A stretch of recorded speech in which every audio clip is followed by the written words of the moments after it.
तो राजाओं के टाइम एक रिवाज हुआ करता कि वह बेटा जो अगला राजा बनेगा, पिता के अंतिम संस्कार में भागे, अंतिम संस्कार समझ गए, जब जलाने के लिए जाते हैं तो बाकी सारे बेटे जाएंगे पर वो बेटा नहीं जाएगा जो अगला क्या बनेगा, राजा। अब अगला राजा कौन बनना है, जगमाल।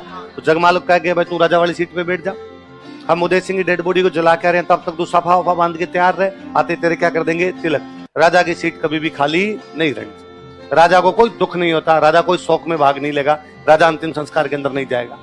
बाकी जो जगमाल के भाई है, महाराणा प्रताप और जीते भाई थे, ये सारे उदय सिंह के अंतिम संस्कार में गए।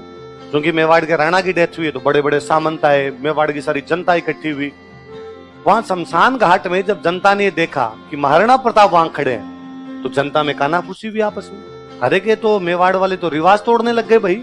रिवाज कहता है कि राजा का वह बेटा जो अगला राजा बनेगा अंतिम संस्कार में भागे, तो प्रताप यहाँ क्या कर रहा है, क्योंकि प्रताप सबसे बड़ा बेटा, तो जनता के हिसाब से राजा कौन बनना चाहिए, प्रताप। और सबने कानाफूसी की, प्रताप क्यों खड़े, प्रताप क्यों खड़े।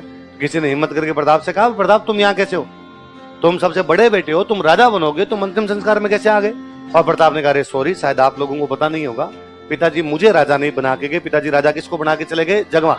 इसलिए देखो जगमाल यहाँ पर नहीं है, जगमाल घर पे राज तिलक की तैयारी कर रहा है, हम बाकी भाई यहाँ पर आए हैं। और मेवाड़ की जनता बगावत कर देती है। जनता ने कहा कि नहीं, इस समय जब मेवाड़ सर्वाधिक अपने सबसे बड़े दुश्मन का सामना कर रहा है, इस समय मेवाड़ जब संकटकालीन परिस्थितियों में फंसा हुआ है, उस समय हमें किसी योग्य व्यक्ति की आवश्यकता है, और योग्य जगमाल नहीं है, योग्य कौन है। इसलिए हमें नहीं पता उदय सिंह किसको राजा बना के गए, पर हम जनता किसको राजा